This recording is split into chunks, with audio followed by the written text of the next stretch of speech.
ये mission holistic agriculture development programme HADP के जरिए लागू किया गया है, जिसका मकसद है बेहतरीन जेनेटिक क्वालिटी हासिल करना, मटन और वूल की पैदावार बढ़ाना और मटन के मामले में खुद किफालती यानी सेल्फ सफिशिएंसी हासिल कर 43.68 लाख शीप यानी जम्मू में 23.68 लाख और कश्मीर में 20 लाख और 22.5 लाख बकरियां, जम्मू में 19.20 लाख और कश्मीर में 3.3 लाख। इन दोनों तरीकों से एलीट ईव्स यानी बेहतरीन नस्ल के मादा भीड़ें की तादाद बहुत तेजी से बढ़ाई जा सकती है, जिससे जेनेटिक सुधार तेज रफ्तार से होता है और ये सिस्टम ज्यादा सस्टेनेबल भी साबित होता है।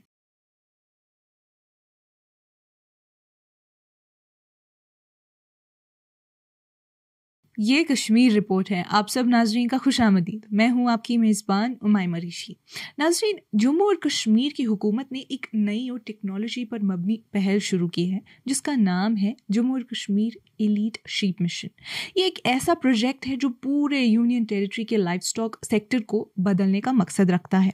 इस प्लान के जरिए embryo based life stock improvement और टेक्नोलॉजी एक्सपेंशन यानी ETT को फरोग दिया जा रहा है। ये mission holistic agriculture development programme HADP के जरिए लागू किया गया है, जिसका मकसद है बेहतरीन जेनेटिक क्वालिटी हासिल करना, मटन और वूल की पैदावार बढ़ाना और मटन के मामले में खुद किफालती यानी सेल्फ सफिशिएंसी हासिल करना, ताकि जम्मू और कश्मीर को भारत के बेहतरीन लाइफ स्टॉक प्रोड्यूसिंग इलाकों में शुमार किया जा सके। जम्मू और कश्मीर में छोटी जानसार मखलूक यानी स्मॉल रूमिनेंट्स की खासी आबादी मौजूद है। 43.68 लाख शीप यानी जम्मू में 23.68 लाख और कश्मीर में 20 लाख और 22.5 लाख बकरियां, जम्मू में 19.20 लाख और कश्मीर में 3.3 लाख। ये जानवर इलाके की माइशत में अहम किरदार अदा करते हैं। हर साल यहाँ से 360 लाख किलोग्राम मटन और 80 लाख किलोग्राम से ज़्यादा वूल यानी ऊन हासिल होता है। इस ज़बरदस्त पैदावार के बावजूद अच्छे ब्रीड के रैम्स और बक्स मतलब नर जानवर की सख्त कमी महसूस की जा रही है। कुल 33 लाख ब्रीडेबल जानवरों में से लगभग 33,000 रैम्स या बक्स की ज़रूरत होती है, लेकिन फ़िलहाल सिर्फ 6,700 ही दस्तयाब है, मतलब कि 26,000 से ज़्यादा का डेफिसिट है।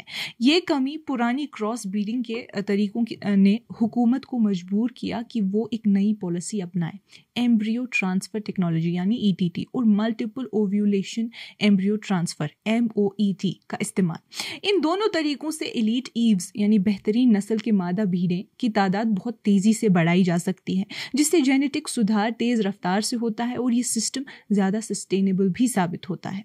अब अगर शीप और गोट पॉपुलेशन का रुझान देखें तो तारीखी डेटा से मालूम होता है कि 1950 से लेकर 2025 तक भीड़ों और बकरियों की तादाद में लगातार इजाफा हुआ। 1950 में 11.51 लाख शीप थे, जो 2025 तक बढ़कर 43.68 लाख हो गया, जबकि बकरियों की तादाद 6.5 लाख से बढ़कर 22.5 लाख तक पहुंच गई। 1970 के दौर से एक बड़ी तब्दीली शुरू हुई, जब कोर्स वूल की नस्ल को फाइन वूल ब्रीड्स में तब्दील करने के सिलसिले का आगाज हुआ। ये कदम 1977 के नेशनल कमीशन ऑन एग्रीकल्चर की सिफारिशात के बाद उठाया गया। 1980 से अब तक 14 मरतबा एलीट ब्रीड्स इंपोर्ट की गई हैं और आज 16 मदर स्टड फार्म्स जम्मू और कश्मीर में काम कर रहे हैं। इसी दौर में एक नई नस्ल पैदा हुई जिसे कश्मीर मेरिनो कहा जाता है, जो मकामी तौर पर पैदा होने वाली एक फाइन वूल ब्रीड है और ये कई सालों की जेनेटिक सुधार और ब्रीड सिलेक्शन का नतीजा है। HADP के तहत नई ब्रीडिंग तरजीहात आखिरी कुछ सालों में जम्मू और कश्मीर की ब्रीडिंग पॉलिसी को दोबारा तरतीब दिया गया है, ताकि मटन प्रोडक्शन पर ज़्यादा तवज्जो दी जा सके बगैर वूल के गुण की कुर्बानी दिए। HADP के तहत 2025 में 900 एलीट मटन ब्रीड्स यानी टेक्सुल और डॉर्पर इंपोर्ट किए गए, जबकि 1800 और जानवर जिनमें स्विस एल्पाइन, बोए गोट्स, रोमनाव और फिन ब्रीड्स शामिल हैं, ऑस्ट्रेलिया, स्विट्जरलैंड, साउथ अफ्रीका और न्यूजीलैंड से 2025 से 26 तक लाए जा रहे हैं। ये इंपोर्ट्स जम्मू और कश्मीर के जीन पूल में एक बड़ी तब्दीली ला रहे हैं, जिसमें उन ब्रीड्स को शामिल किया गया है जो ज़्यादा मटन यील्ड, बेहतरीन बच्चों की पैदाइश और मुख्तलिफ माहौलों में आसानी से ढलने की सलाहियत रखते हैं। फिलहाल जम्मू और कश्मीर में मौजूद प्योर लाइन पॉपुलेशन में ये ब्रीड्स शामिल हैं। रैम्बुलेट, 1810, MP मरीनो 865, टेक्सल 450 और डॉट पर 450, जिनका मजमुआ 3575 इलीट जानवर बनता है। पहले के इंपोर्ट्स और पैदावार का असर पिछले चंद दिहाइयों में जम्मू और कश्मीर में मटन की पैदावार में ज़बरदस्त इजाफा देखा गया है। 1950 में सिर्फ 7.4 लाख किलोग्राम मटन तैयार होता था, जो 2025 तक 360 लाख किलोग्राम तक पहुंच गया। इसी तरह वूल की पैदावार भी 1 लाख किलोग्राम से कम बढ़कर 80 लाख किलोग्राम तक हो गई। आज जम्मू और कश्मीर के 90% शीप क्रॉस ब्रीड है, जिस वजह से ये भारत का फाइनेस्ट वूल प्रोड्यूसिंग यूनियन टेरिटरी बन गया है और देश भर में वूल प्रोडक्शन के लिहाज से दूसरे नंबर पर है। देश की 19% वूल प्रोडक्शन जम्मू और कश्मीर से आती है। लेकिन इन सब कामयाबियों के बावजूद जम्मू और कश्मीर को हर साल 175 लाख किलोग्राम मटन की कमी का सामना है। यहाँ एक शख्स साल भर में तकरीबन 3.63 किलोग्राम मटन खाता है, जबकि दस्तयाबी सिर्फ 2.46 किलोग्राम पर पर्सन है। इस वजह से ज्यादा मटन बाकी स्टेट से इंपोर्ट करना पड़ता है। अब अगर ETT की जरूरत देखें तो ये एक इनकलाबी कदम है। पुरानी ब्रीडिंग तरीकों में सिर्फ हाफ ब्लड प्रोजेनी यानी आधी नस्ल के बच्चे पैदा होते हैं, जिससे जेनेटिक सुधार की रफ्तार धीमी पड़ जाती है। ऊपर से एलीट ब्रीडिंग स्टॉक की कमी के सबब बेहतरीन नस्लों का फायदा आम किसानों तक नहीं पहुंच पाता। एम्ब्रियो ट्रांसफर टेक्नोलॉजी ETT इस सूरत हाल को बदलने के लिए एक इनकलाबी तरीका है। ये सिस्टम एक ही साइकिल में फुल ब्लड प्रोजेनी पैदा करता है, प्योर ब्रेड फ्लॉक्स को बहुत तेजी से एस्टैब्लिश करता है और जेनेटिक सुधार की रफ्तार में ज़बरदस्त इजाफा करता है। इस प्रोजेक्ट के 3 अहम मकसद है। पहला, एम्ब्रियो जनरेशन और ट्रांसफ़र, यानी बेहतरीन नस्ल के बच्चों के लिए एम्ब्रियोज तैयार करना और उनका दूसरे भेड़ों में ट्रांसफ़र करना।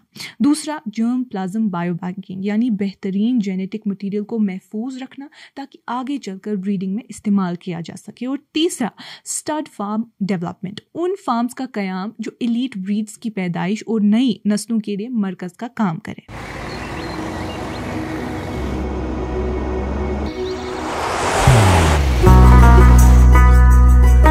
मोहब्बत वही जो दिल से हो, इबादत वही जो दिल से हो, दुआ वही जो दिल से निकल आए, बात वही जो दिल से कही जाए, दोस्त वही पक्का जो दिल से साथ निभाए, रिश्ता वही बेजोड़ जो दिल से जोड़ा जाए। दिल से ही तो होते हैं इरादे चट्टान से, दिल से ही तो बनते हैं घर खाली मकान से। दिल से बनी हर चीज पुश्तों तक चलती है, इसलिए खैबर सीमेंट का जर्रा जर्रा दिल से बना है, ताकि आप जो कुछ भी बनाएं दिल से बनाएं। खैबर सीमेंट, दिल से बनाओ।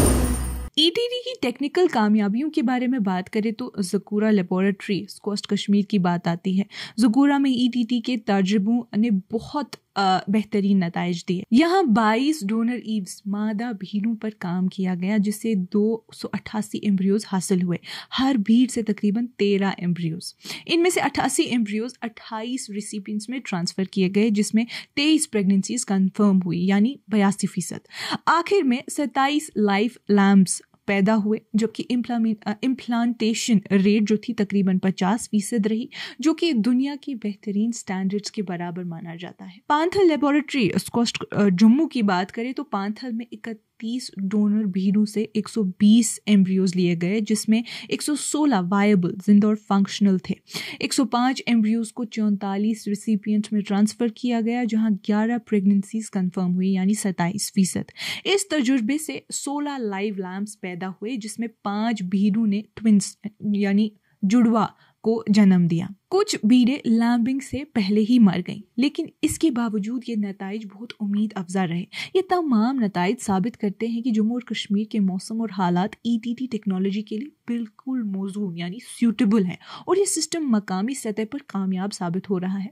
अब अगर आलमी मुकाबले के नताइज देखें तो दुनिया के मुख्तलिफ मुतालात के मुताबिक एक भीड़ से 6 से 12 तक ट्रांसफरेबल एम्ब्रियोज हासिल किए जा सकते हैं। फ्रेश एम्ब्रियोज की वायबिलिटी 53% से 85% तक होती है, जबकि फ्रोजन एम्ब्रियोज में ये 45% से 60% तक होती है। प्रेगनेंसी रेट्स भी फ्रेश एम्ब्रियोज में 55% से 85% और कायरो प्रिजर्व्ड एम्ब्रियोज में 35% से 75% तक होती है। मुख्तलिफ रिसर्चर्स जैसे कि कॉग्नी 2003, किंग 2022, ऑस्ट्रेलिया, डाटेना 2000, गिबॉन्स 2010 और बारी 2001 ने भी अपनी स्टडीज़ में ये साबित किया कि जम्मू और कश्मीर के ETT के नताइज अलामी सतह के बराबर हैं, खासकर एम्ब्रियो रील्ड और लैम्बिंग सक्सेस के लिहाज से। अब अगर नेचुरल मीटिंग और ETT का तकाबुली जायजा देखें तो स्क्वास्ट के साइंटिस्ट्स ने एक टेक्निकल मॉडल तैयार किया जिससे दोनों सिस्टम्स नेचुरल मीटिंग और ETT का मुकाबला किया गया।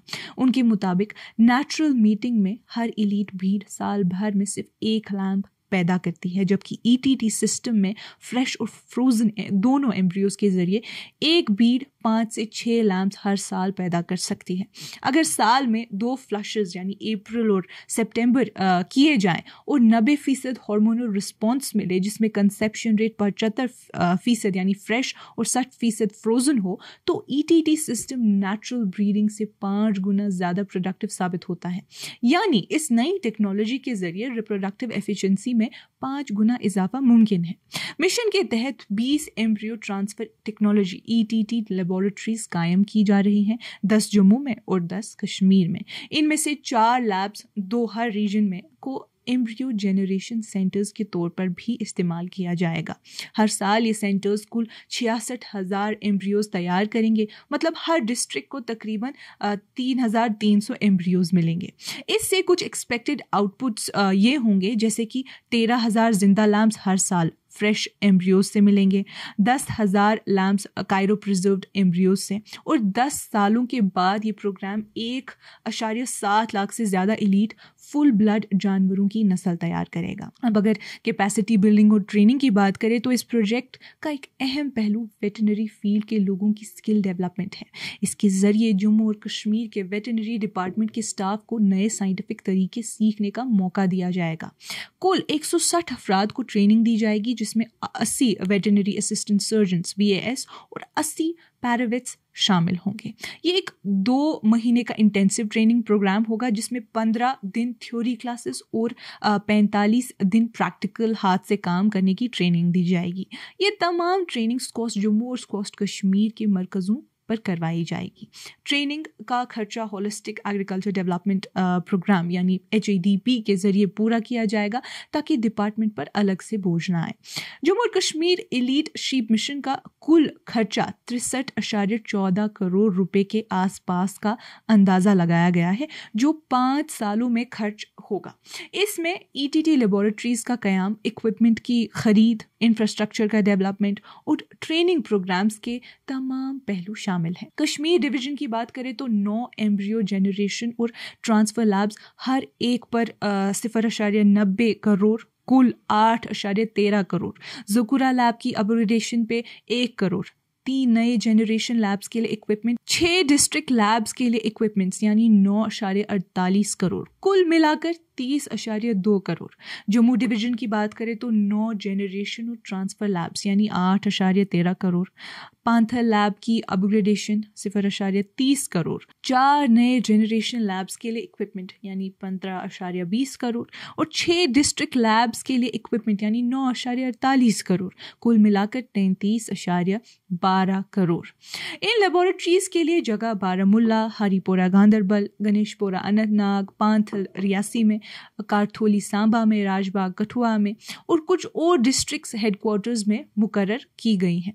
मुमकिन असरात ये रहेंगे कि जम्मू और कश्मीर एलीट शीप मिशन के पूरे लाइफ स्टॉक सेक्टर में एक नई तहरीक आने की उम्मीद है। ये प्रोग्राम एलीट शीप और गोट्स की प्योर लाइन्स को तेजी से बढ़ाएगा, जेनेटिक इम्प्रूवमेंट और सिलेक्शन इंटेंसिटी को मज़ीद तेज़ करेगा, एलीट जर्म प्लाज्म का बायो बैंक तैयार करेगा ताकि बेहतरीन जेनेटिक मटेरियल महफूज रखा जा सके, सुपीरियर ब्रीड्स को ज़्यादा से ज़्यादा किसानों तक पहुंचाने में मदद करेगा और सबसे अहम मटन इंपोर्ट गैप को कम करेगा, जिससे मकामी पैदावार में इजाफा होगा। इस मिशन के जरिए 5 साल के अंदर 83,000 से ज्यादा एलीट फुल ब्लड एनिमल्स पैदा करने का मकसद है, जबकि 10 सालों में यह तादाद 1.7 लाख तक पहुंच सकती है। इस रफ्तार से 2027 तक 50% प्योर ब्रीड लाइवस्टॉक पॉपुलेशन हासिल करना मुमकिन है, जो विकसित भारत 2027 के मकसद के साथ मेल खाता है। अब अगर इस तबका कंक्लूजन देखें तो एलीट शीप मिशन जम्मू और कश्मीर की तारीख में सबसे अहम और बुनियादी लाइफ स्टॉक इम्प्रूवमेंट प्रोग्राम माना जा रहा है। ये प्रोजेक्ट एडवांस्ड रिप्रोडक्टिव टेक्नोलॉजीज के जरिए सिर्फ शीप और गोट की नस्ल नहीं बढ़ाएगा, बल्कि पूरे लाइफ स्टॉक सेक्टर को नई सोच और साइंस के साथ जोड़ेगा। इससे इंस्टीट्यूशंस मजबूत होंगे, ग्लोबल जेनेटिक्स का फायदा मकामी लोगों तक पहुंचेगा और पहाड़ी और रूरल इलाकों के लोगों के लिए बेहतरीन रोजगार और गुजारे के मौके पैदा होंगे। आखिर में ये मिशन जम्मू और कश्मीर को सस्टेनेबल लाइफस्टॉक प्रोडक्शन में हिंदुस्तान का क़यादत करने वाला इलाका बना सकता है, जहां न सिर्फ इंपोर्ट कम होगा बल्कि लोगों की जिंदगी और फूड सिक्योरिटी दोनों मजबूत होंगी। नाजरीन, आज की इस कश्मीर रिपोर्ट में इतना ही। बाकी मजीद मालूमात के लिए बने रहिए कश्मीर लाइव के साथ।